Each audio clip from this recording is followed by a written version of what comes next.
Hello दोस्तों, स्वागत है आप सबका आपके अपने चैनल मैथ सर में। तो कैसे हैं आप सब। चलिए आज हम डिस्कस करने वाले हैं एमपी पटवारी 2023 की जो भर्ती आई है उसके नोटिफिकेशन के बारे में। ठीक है, इसमें मैं आपको फुल डिटेल में नोटिफिकेशन बताऊंगा जो कि 148 पेज के लगभग है। उसका मैं आपको पूरा निचोड़ बताने वाला हूं। जो जो टॉपिक आपके लिए इंपॉर्टेंट है वो सारे मैं आपको कवर करा दूंगा और मैं आपको फुल सिलेबस भी डिस्कस करने वाला हूं कि क्या क्या सिलेबस में है और आपको क्या क्या पढ़ना है ताकि आपका एग्जाम बहुत आसानी से निकल जाए। ठीक है, तो चलिए स्टार्ट करते हैं। सबसे पहले एमपी पटवारी 2023। ठीक है, मध्य प्रदेश पटवारी की भर्ती है ये। इसके अंदर जो पोस्ट है उसका नाम है पटवारी। ठीक है, टोटल वैकेंसी कितनी रखी गई है इसमें 6755। शुरुआत में जो मैंने वीडियो बनाया था उसमें वैकेंसी कम थी। अभी आज की डेट में वैकेंसी बढ़ा दी गई है जो कि कितनी है 6755 वैकेंसी हो गई हैं। पे लेवल कितना है इसका इसका पे लेवल है 5200 से लेके 20,200 और ग्रेड पे कितना है 2100 इसका ग्रेड पे है। ठीक, अब क्वालिफिकेशन क्या रखा गया है इसका ग्रेजुएशन होना चाहिए आपके पास, प्लस साथ में सीपीसीटी का सर्टिफिकेट भी होना चाहिए। लेकिन अगर आपके पास सीपीसीटी का सर्टिफिकेट नहीं है तो जब आप सिलेक्ट हो जाएंगे तो उसके 3 साल के अंदर, ठीक है, उसके 3 साल के अंदर आपको क्या करना है सीपीसीटी का एग्जाम क्वालिफाई करना पड़ेगा। ठीक है, मतलब 3 इयर्स का रिलैक्सेशन आपको दिया गया है। अभी अगर आपके पास सर्टिफिकेट नहीं भी है तो भी कोई बात नहीं, आप एग्जाम क्वालिफाई कर लो, उसके बाद ज्वाइनिंग के बाद आपको 3 साल का समय दिया जाएगा। ठीक है, अच्छा, online filling application begin. Application कब से शुरू होंगे भरना 5 जनवरी 2023 और क्लोजिंग डेट कब है, लास्ट डेट कब है 19 जनवरी 2023 को। ठीक है, अमेंडमेंट लास्ट डेट जो है अमेंडमेंट करने की आपके एप्लीकेशन फॉर्म को वो है 24 जनवरी 2023 की। अब आते हैं एग्जाम डेट। एग्जाम कब से स्टार्ट हो जाएंगे 15 मार्च 2023 से आपके जो एग्जाम है वो स्टार्ट हो जाएंगे। ठीक है, तो लगभग आपके पास 3 महीने का समय है। इस 3 महीने का बहुत अच्छे से यूज करना है हमको ताकि हम ये एग्जाम क्वालिफाई कर सके। ठीक है, एज लिमिट क्या रखी गई है, मिनिमम एज लिमिट है 18 साल और मैक्सिमम है 40 साल। ठीक, फिर कैटेगरी वाइज रिलैक्सेशन 5 इयर्स का दिया गया है, ये आप नोटिफिकेशन में देख लेना। 5 साल का और रिलैक्सेशन है 45 इयर्स तक है, लेकिन वो कैटेगरी वाइज है। ठीक है, ओबीसी एससी एसटी आप ये चेक कर लेना, लेकिन 18 से 40 साल की एज में आप इसको दे सकते हो। क्लियर, नेक्स्ट देखते हैं। अच्छा, अब एग्जाम में क्या आना है, देखिए एग्जाम में क्या पूछा जाएगा, कंप्यूटर बेस्ड एग्जाम होना है सबसे पहली बात, मतलब ऑनलाइन एग्जाम होना है आपका। और कैसा होना है वो ऑब्जेक्टिव टाइप होना है। ठीक है, इसके लिए आपको कितने 200 मार्क्स का पेपर रखा गया है। ठीक, नो नेगेटिव मार्किंग है, नेगेटिव मार्किंग नहीं है। टाइम कितना दिया जाएगा आपको 3 घंटे दिए जाएंगे। ठीक, 200 क्वेश्चन करने के लिए 3 घंटे। अच्छा, ऑनलाइन परीक्षा पद्धति के लिए आपको क्या है, देखो समूह 2 उप समूह 4 की भर्ती है ये। प्रश्न पत्र कितने होंगे इसमें, एक ही होगा एग्जाम। कुल अंक कितने होंगे 200। अच्छा, अब इस पेपर में आपको 2 पार्ट देखने को मिलेंगे। पार्ट ए है ये और ये है पार्ट बी। पार्ट ए भी 100 नंबर का है, पार्ट बी भी 100 नंबर का है। ठीक है, पार्ट ए में क्या आएगा, सामान्य विज्ञान साइंस, सामान्य हिंदी, सामान्य अंग्रेजी और सामान्य गणित। ठीक है, ये जनरल है, इसमें 100 मार्क्स हैं। आपको ये 4 सब्जेक्ट दिए जाएंगे पार्ट ए में। फिर पार्ट बी में क्या है, सामान्य ज्ञान मतलब जनरल नॉलेज एवं अभिरुचि। फिर सामान्य कंप्यूटर ज्ञान, सामान्य तार्किक योग्यता और सामान्य प्रबंधन। इसमें भी ये टॉपिक रखे गए हैं पार्ट बी में। ये भी कितना है 100 मार्क्स का आएगा। ठीक, दोनों का मिला के कितने मार्क्स हो जाएंगे 200 मार्क्स हो जाएंगे। और नो नेगेटिव मार्किंग है, आप ये याद रखना, मतलब आप सारे ही टिक कर सकते हो। ठीक है, ये बहुत अच्छी अपॉर्चुनिटी है, बहुत अच्छी भर्ती है। हमको अगर सिलेक्शन लेना है तो थोड़ी सी मेहनत हमको करना पड़ेगा ताकि हम एक पोस्ट के लिए क्या हो जाए, एलिजिबल हो जाए।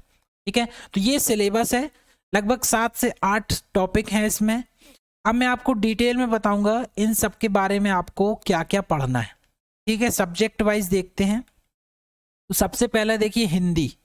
हिंदी में आपको क्या पढ़ना है, उपसर्ग प्रत्यय संधि समास, फिर अनेकार्थी शब्द, समान उच्चारित विलोम शब्द, पर्यायवाची शब्द, वाक्यांश के लिए एक शब्द, मुहावरे और लोकोक्तियां, फिर आएगा बोली, विभाषा, मातृभाषा, राजभाषा, फिर संक्षिप्तीकरण, भाव पल्लवन और भाव विस्तार, फिर वाक्य शुद्धिकरण, फिर वाक्य के भेद, फिर पढ़ना रस, अलंकार, छंद, फिर मध्य प्रदेश से प्रकाशित होने वाली पत्र एवं पत्रिकाएं, फिर काव्य भी पढ़ना है आपको, तकनीकी शब्द, फिर समास, फिर क्रिया।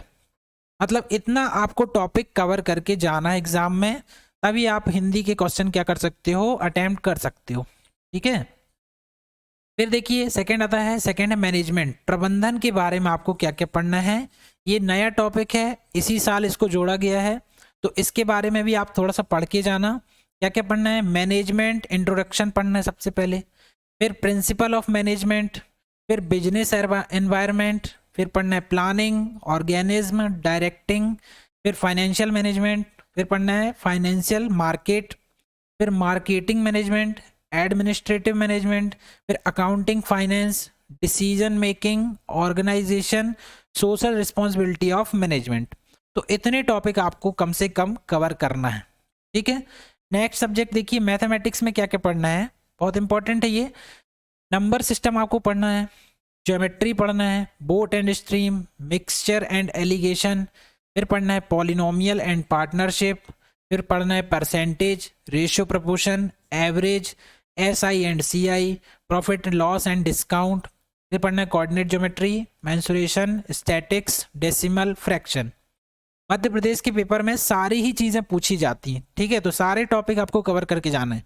फिर time and work, time and distance, pipe and system, train, age, LCM HCF, surds and indices, फिर डेटा इंटरप्रिटेशन, फिर सिंप्लीफिकेशन, प्रोबेबिलिटी, परमिटेशन और कॉम्बिनेशन वाली जो प्रोबेबिलिटी आती है वो टॉपिक की बात है ये। फिर अलजेब्रा पढ़ना है, फिर यहाँ पर ट्रिग्नोमेट्री पढ़ना है। मतलब सारे ही टॉपिक MP के सिलेबस में आते हैं। ठीक है, लेकिन बहुत ज़्यादा टफ नहीं आते हैं, बिल्कुल बेसिक डेफिनेशंस वाले सवाल आते हैं। कुछ 4-5 क्वेश्चन जो होते हैं थोड़े से टफ रखे जाते हैं, लेकिन जो लगभग 20 सवाल जो होंगे 25 में से, वो बिल्कुल बेसिक ही होते हैं। अगर आपने एक एक टॉपिक को बेसिक से पढ़ा है तो बहुत छोटे सवाल होते हैं, बहुत जल्दी सॉल्व हो जाते हैं। ठीक है, फिर आता है कंप्यूटर। कंप्यूटर में क्या क्या पढ़ना, देखो basic of computer, operating system, MS office, specially word पढ़ना है, एक्सेल पढ़ना है और पावर पॉइंट पढ़ना है। फिर आता है मेमोरी ऑफ कंप्यूटर, फिर पढ़ना है इनपुट और output device, history of computer, hardware and software, फिर नेटवर्किंग पढ़ना है, internet, data handling, icons and tool bars, फिर पढ़ना है search engines and then miscellaneous. मतलब कंप्यूटर में आपको इतने टॉपिक कवर करके कम से कम जाना ही है, तभी आपको कंप्यूटर के क्वेश्चन वहाँ पर थोड़े से समझ में आएंगे। ठीक, अब नेक्स्ट देखते हैं। फिर आता है इंग्लिश ऑब्लिक हिंदी, नहीं है तो इंग्लिश ही रहेगा इसमें। इंग्लिश में क्या क्या पढ़ना है हमको, error spotting, fill in the blanks, phrase replacement, फिर क्लोज टेस्ट भी आ जाते हैं कई बार, synonym antonym, one word substitution, फिर क्लॉजेस पढ़ना है, फिर स्पेलिंग टेस्ट पढ़ना है, फिर इडियम एंड फ्रेजेस पढ़ना है, मिस स्पेल्ट वर्ड पढ़ना है, फिर वोकेबलरी पढ़ना है, फिर वॉइस पढ़ना है, फिर पढ़ना है नरेशन। तो इतने जो बेसिक जनरल इंग्लिश है वो इतनी आपको कवर करना है, तभी आपको वहाँ पर क्वेश्चन जो है समझ में आएंगे। ठीक है, तो इंग्लिश का ये टॉपिक हो गया। फिर आता है जनरल इंटेलिजेंस एंड रीजनिंग। तो रीजनिंग में हमें क्या क्या कवर करना है, देखिए एनालॉजीज, सिमिलैरिटी, डायरेक्शंस, फिर मैथमेटिकल जो ऑपरेशंस होते हैं, फिर नंबर सीरीज आती हैं, फिर क्लॉक पढ़ना है, फिर कैलेंडर पढ़ना है, फिर क्लासिफिकेशंस, अर्थमेटिकल रीजनिंग, फिर फिगर क्लासिफिकेशन की रीजनिंग भी आती है, अर्थमेटिक नंबर रीजन सीरीज भी आती है, नॉन वर्बल रीजनिंग आती है, कोडिंग डिकोडिंग, जो कोडिंग डिकोडिंग जनरली SSC में पूछा जाता है, फिर रैंकिंग के बारे में पढ़ना है। ठीक है, रैंकिंग 2 बार हो गया, ब्लड रिलेशन पढ़ना है, वेन डायग्राम आता है, फिगर पैटर्न आता है, फिर क्यूब एंड डाइस आता है और अरेंजमेंट। ठीक, तो लगभग सारे ही टॉपिक रीजनिंग के भी कवर हो जाएंगे MP पटवारी में। फिर आपको पढ़ना है GK, GS, current affairs plus MP। ठीक है, तो ये जो टॉपिक लिखे हुए हैं इन सब में जो MP का है वो भी आप आगे MP लगा लेना तो पूरा MP इसमें कवर हो जाएगा। मतलब क्या पढ़ना है, साइंस पढ़ना है। ठीक, तो साइंस तो जनरल साइंस हो गया। साइंस के अंदर क्या क्या आता है, देखिए फिजिक्स आता है, केमिस्ट्री, बायो और एनवायरनमेंट, इतना साइंस तो कवर करना है। फिर आता है India and it's neighbouring countries, तो ये आपको MP भी साथ में इसके कवर करना है, MP प्लस इंडिया। ठीक है, फिर स्पोर्ट्स, तो ऑल ओवर इंडिया का स्पोर्ट अगर आप देख रहे हो तो MP का स्पोर्ट भी आपको देखना पड़ेगा। फिर हिस्ट्री तो एमपी की हिस्ट्री, फिर कल्चर तो इंडिया का कल्चर प्लस एमपी कल्चर, फिर ज्योग्राफी इंडिया की ज्योग्राफी, वर्ल्ड की ज्योग्राफी प्लस साथ में एमपी की ज्योग्राफी। ठीक है, तो एमपी सब में लगा लेना है, सब कवर होना चाहिए। इकोनॉमिक सीन्स, जनरल पॉलिटी भी पढ़ना है, फिर कॉन्स्टिट्यूशन भी पढ़ना है, साइंटिफिक रिसर्च देखना है, कंट्री देखना है, करेंसीज देखना है और उनकी कैपिटल देखना है, फिर राइटर्स देखना है एंड बुक्स देखना है। ठीक, जो मध्य प्रदेश के हैं उनके भी आपको नोट करके चलना है। फिर प्राइजेस एंड अवार्ड्स भी देखना है, all India plus world plus कहाँ पर साथ में एमपी। फिर स्पोर्ट्स देखना है एंड सिनेमा, दोनों ही कवर हो जाएगा। फिर हेडक्वार्टर्स देखना है, कुछ मुख्य संगठन होते हैं उनके हेडक्वार्टर्स आप देख लेना, और उनके जो हेड हैं चीफ हैं उनका भी नाम आपको पता होना चाहिए। फिर इंपॉर्टेंट डेट्स हैं, इवेंट्स हैं, कुछ इंपॉर्टेंट मतलब सेमिनार वगैरह होते रहते हैं जिनमें कुछ थीम पर लोगो रखा जाता है या उनके जो वाक्य होते हैं वो सब पूछे जाते हैं। तो वो एमपी में हो चाहे ऑल ओवर इंडिया हो या वर्ल्ड में हो, वो सारे आपको देखना पड़ेगा। साथ में banking awareness, repo rate, reverse repo rate वगैरह वगैरह, या आरबीआई से रिलेटेड जो भी एक्ट है वो सारी चीज़ें आपको पता होना चाहिए। और फिर आ जाता है मिसलेनियस, तो मिसलेनियस के जो भी टॉपिक हैं अलग अलग बहुत सारे मिसलेनियस वन वर्ड टाइप के जो क्वेश्चन बनते हैं वो सारे आपको कवर करना है।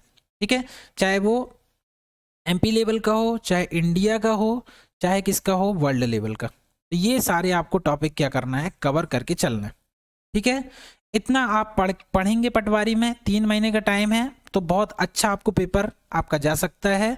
और साथ में पॉजिटिव पहलू ये है कि इसमें नेगेटिव मार्किंग जो है वो नहीं है। ठीक है, ये प्लस पॉइंट है बहुत बड़ा, आप इससे सारे क्वेश्चन को टिक कर सकते हो। ठीक है, आपको नहीं भी बन रहा तो भी आप उसको आंसर लगा सकते हो। ठीक, ये पॉजिटिव पहलू है इस एग्जाम का। अब अगर आपको मैथ्स की प्रिपरेशन करना है तो आप for preparation of maths please visit to my channel math sir. ये जो मेरा चैनल है मैथ सर, आप इससे जुड़ जाइए, इस चैनल को सब्सक्राइब कर लीजिए। मैं बिल्कुल प्रीवियस ईयर के क्वेश्चन भी अपलोड करूंगा और साथ में आपको प्रैक्टिस टेस्ट भी सॉल्व कराऊंगा ताकि आपका ये जो एग्ज़ाम है वो आसानी से आपको क्वालिफाई हो जाए। तो मैथ्स की प्रिपरेशन के लिए आप बिल्कुल निश्फिक्र हो जाइए, इस चैनल से आपको बिल्कुल मैथ्स की प्रिपरेशन 100% हो जाएगी। ठीक है, मैं सारे टॉपिक वाइज 3 महीने में पूरे कवर कराऊंगा, पुराने क्वेश्चन पेपर भी सॉल्व कराऊंगा और प्रैक्टिस सेट भी आपको सॉल्व कराऊंगा। ठीक है, जैसा एग्जाम में आता है सेम उसी अप्रोच से हम पूरी कोशिश करेंगे कि क्वेश्चन उसी अप्रोच के हम बनाएं। ठीक, तो चैनल को सब्सक्राइब कर लीजिए और अपडेट रहने के लिए for more update please subscribe, like and share. ठीक है, आगे समझ में चलिए।